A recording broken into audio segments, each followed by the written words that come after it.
Hello my dear gorgeous friends. ಮತ್ತೊಮ್ಮೆ ನಿಮ್ಮೊಂದಿಗೆ ಒಂದು ಕಪ್ ಕಾಫಿ ಜೊತೆ ಈ ನಿಮ್ಮ ಸುಮ.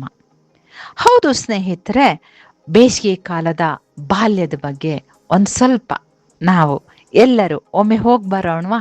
ಜೊತೆಯಾಗಿ ನಮ್ಮದೇ ಬಾಲ್ಯದ ವಾಸ್ತವ ಚಿತ್ರಣವನ್ನ ನಾವು ನೆನಪಿಸಿಕೊಳ್ಳುತ್ತಾ ಆ ಬಾಲ್ಯವನ್ನ ಮತ್ತೊಮ್ಮೆ ಮರುಕಳಿಸಿಕೊಳ್ಳೋಣ. ಹೌದಲ್ವಾ?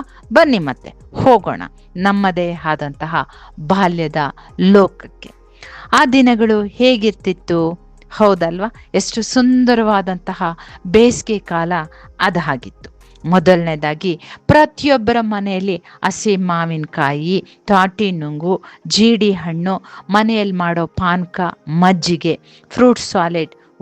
ಅದೆಲ್ಲ ಇರಲಿ, ಅಕ್ಕಂದ್ರಿರೋ ಮನೆಯಲ್ಲಿ ಹುಣಸೆ ಹಣ್ಣು, ನೆಲ್ಲಿಕಾಯಿ, ಚೇಪೆಕಾಯಿ, ಬೆಟ್ಟದ ನೆಲ್ಲಿಕಾಯಿ ತಿಂದು ನೀರು ಕುಡಿತಿದ್ವಲ್ವ, ಆಗ ಬಾಯೆಲ್ಲ ಸಿಹಿ ಆಗ್ತಿತ್ತಲ್ವ, ಎಷ್ಟು ಸುಂದರ ಅಲ್ವಾ?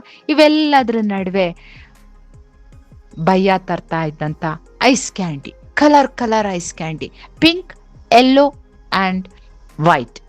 ಮತ್ತು ಕುಲ್ಫಿ ಅವರು ಕೂಕ್ಕೊಂಡು ಸೈಕಲಲ್ಲಿ ಬರ್ತಿದ್ರು. ಆಗ ನಾವು 5 ಪೈಸಾ 10 ಪೈಸಾ ಕೊಟ್ಟರೆ ನಮಗೆ ಬೇಕಾದ ಐಸ್ ಕ್ಯಾಂಡಿ ಅಥವಾ ಕುಲ್ಫಿ ಸಿಗ್ತಿತ್ತು.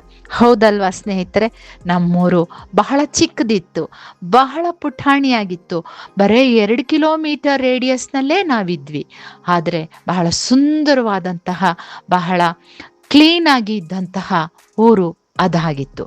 ಬೇಸಿಗೆಯಲ್ಲಿ ನಮಗಿದ್ದಿದ್ದು 2 ಪಾರ್ಕ್, ಒಂದು ಸರ್ವಜ್ಞ ಪಾರ್ಕ್, ಇನ್ನೊಂದು ಚೆನ್ನಯ್ಯ ಪಾರ್ಕ್.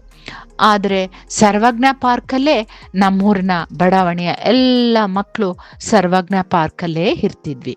ಕಾರಣ ಏನಂದರೆ, ಪ್ರತಿ ಒಂದು ಮಕ್ಕಳಿಗೆ ಸಂಬಂಧಪಟ್ಟಂತಹ ವಿಷಯಗಳು ನಡೀತಾ ಇದ್ದದ್ದು ಈ ಸರ್ವಜ್ಞ ಪಾರ್ಕಲ್ಲೇ ಅಲ್ವಾ? ಮತ್ತೆ ಅಷ್ಟೇಕೆ ಅಲ್ಲಿ ನಡೀತಿದ್ದ ಚಿತ್ರಕಲಾ ಸ್ಪರ್ಧೆ ಅಥವಾ ಚರ್ಚಾ ಸ್ಪರ್ಧೆಯಲ್ಲಿ ಬಹುಮಾನ ಕೊಡ್ತಾ ಇದ್ದಿದ್ದು ಸಹ ಅದೇ ಪಾರ್ಕಲ್ಲೇ. ಯಾಕೆ ಹೇಳಿ? ಅಲ್ಲಿದ್ದಂಥ ದೊಡ್ಡದಾದಂತಹ ಗುಂಬಾಜ್, ಆ ಗುಂಬಾಜ್ ಒಳಗೆ 4 ದಿಕ್ಕಲ್ಲೂ 8 ಮೆಟ್ಲಿರ್ತಿತ್ತು. ಮಧ್ಯದಲ್ಲಿ ಜಿಲ್ಲಾಧಿಕಾರಿ ಕುಳಿತುಕೊಳ್ತಿದ್ರು. ಆ ಮೆಟ್ಲು ಹತ್ತಿ ಹೋಗಿ ಅವ್ರು ಕೊಡೋ ಬಹುಮಾನ ತೆಗೆದುಕೊಂಡು ಬರೋದ್ರಲ್ಲಿರೋ ಗಮ್ಮತ್ತು ತಗೊಂಡವ್ರಿಗೆ ಮಾತ್ರ ಗೊತ್ತು. ಹೌದಲ್ವಾ? ಮತ್ತು ಅಷ್ಟೇ ಏಕೆ, ನಮ್ಮದೆಲ್ಲ ಡ್ರೆಸ್ ಏನು ಹೇಳ್ಕೊಳ್ಳೋ ಅಂಥ ಡ್ರೆಸ್ ಏನಿಲ್ಲಪ್ಪ. ಹೆಣ್ಮಕ್ಳೆಲ್ಲ ಸ್ಕರ್ಟಲ್ಲಿ ಇರ್ತಿದ್ವಿ, ಒಂದು ಬ್ಲೌಸಲ್ಲಿ ಇರ್ತಾಯಿದ್ವಿ. ಕೈ ತುಂಬ ಬಳೆ ಇರೋದು, ಜುಟ್ಟಿರೋದು, ಇಲ್ಲ ಜಡೆ ಇರೋದು, ಇಷ್ಟೇ ನಮ್ಮ ಡ್ರೆಸ್ಸು. ಮತ್ತು ಅಕ್ಕಂದ್ರೆಲ್ಲ ಲಂಗಾದಲ್ಲಿ ಇರೋರು ಬ್ಲೌಸ್ ಜೊತೆ. ಇನ್ನೂ ಅದಕ್ಕಿಂತ ಸ್ವಲ್ಪ ಕಾಲೇಜ್ ಓದೋ ಅಕ್ಕಂದ್ರು ದಾವಣಿಯಲ್ಲಿ ಇರ್ತಿದ್ರು. ಆದರೆ ಎಲ್ಲ ಹೆಣ್ಮಕ್ಳ ಕೈಲಿ ನಮ್ಮ ಬಟ್ಟೆಗೆ ಒಪ್ಪುವ ಕಲರ್ನ ಗಾಜಿನ ಬಳೆ ಗಲ್ ಅನ್ನೋದು ಮಾತ್ರ ಯಾವಾಗಲೂ ಸದ್ದು ಮಾಡ್ತಾ ಇರ್ತಿತ್ತು. ಅಷ್ಟೇ ಅಲ್ಲದೆ, ಇವುಗಳಲ್ಲದೆ ನಮ್ಮೂರಿನ ಕರಗದೊಂದು ಸಂಭ್ರಮವೋ ಸಂಭ್ರಮ. ಯಾಕಂದರೆ ಬಹಳ ಸುಂದರವಾಗಿರೋದು. ಆ ಸಮಯದಲ್ಲಿ ಪ್ರತಿ ಒಂದು ಮನೆಯಲ್ಲಿಯೂ ಅದು ಜಾತಿ ಭೇದವಿಲ್ಲದೆ, ಮುಸಲ್ಮಾನ್, ಕ್ರಿಶ್ಚಿಯನ್ ಆ್ಯಂಡ್ ಹಿಂದೂ ಯಾರೇ ಆಗಿರಲಿ, ಪ್ರತಿ ಹೆಣ್ಣು ಮಗುಗೂ ಮೊಗ್ಗಿನ ಜಡೆ ಹಾಕಿ ಪ್ರೊಸೆಷನ್ ಮೂಲಕ ಸ್ಟುಡಿಯೋವರೆಗೆ ಕರೆದುಕೊಂಡು ಹೋಗಿ ಅಲ್ಲಿ ಒಂದು ಫೋಟೋ ಕ್ಲಿಕ್ ಆಗಿ ಮತ್ತೆ ಪ್ರೊಸೆಷನ್ ಮೂಲಕ ವಾಪಸ್ ಮನೆಗೆ ಬರ್ತಿದ್ವಿ. ಆ ಒಂದು ಆನಂದವೇ ಆನಂದ. ವಿತೌಟ್ ಲಿಪ್ಸ್ಟಿಕ್, ವಿತೌಟ್ ಮೇಕಪ್, ಆದರೆ ಬ್ಯೂಟಿಫುಲ್ ಮೊಗ್ಗಿನ ಜಡೆ, ಒಳ್ಳೆ ಜ್ಯುವೆಲ್ಸ್ ಆ್ಯಂಡ್ ಬಹಳ ಸುಂದರವಾದಂತಹ ದಿನಗಳು ಆ ದಿನಗಳಾಗಿತ್ತು. ಇದನ್ನು ನೀವು ನೆನಪಿಸ್ಕೊಳ್ತೀರಾ ಅಂತ ಅಂದ್ಕೊಳ್ತೀನಿ. ಅಷ್ಟೇ ಅಲ್ಲದೆ ಇನ್ನೂ ಒಂದು ಕೊನೆಯದಾಗೊಂದು ಮಾತು ಹೇಳಿಬಿಡ್ತೀನಿ. ನಿಮ್ಮೆಲ್ಲರಿಗೂ ನೆನಪಿದೆಯಾ? 1 ರೂಪಾಯಿಗೆ ಕೊಬ್ಬರಿ ಮಿಠಾಯಿ, 1 ರೂಪಾಯಿಗೆ ಕೋಶೀಸ್ ಕೇಕ್. ಅಷ್ಟೇಕೆ ಲೇಖಕ್ 200 ಪೇಜ್ ಬುಕ್ಕು ಬರೇ 50 ಪೈಸಾ. ಹೌದಲ್ವಾ? ಅಯ್ಯೋ ಸಾರಿ, 1.25 ರೂಪಾಯಿ, 25 ಪೇಜ್ದು ಬರೇ 50 ಪೈಸಾ ಆಗಿತ್ತು. ಅಷ್ಟೇ ಅಲ್ಲದೆ ಮತ್ತಿನ್ನೇನು ಹೇಳಿ? ಅದಕ್ಕಿಂತ ಬೇಕಾ? ಎಷ್ಟು ಸುಂದರವಾದಂಥ, ಬಹಳ ಅದ್ಭುತವಾದಂಥ ದಿನ.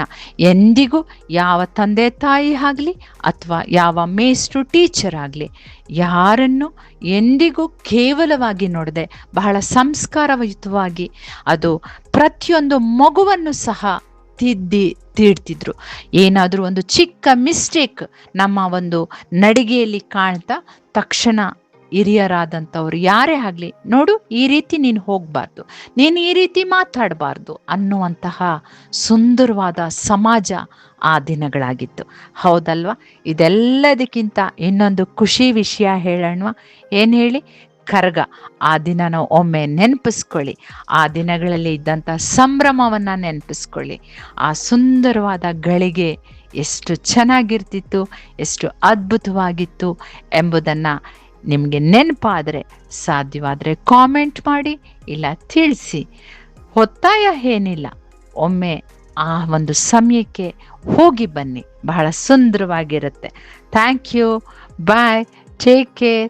Stay blessed.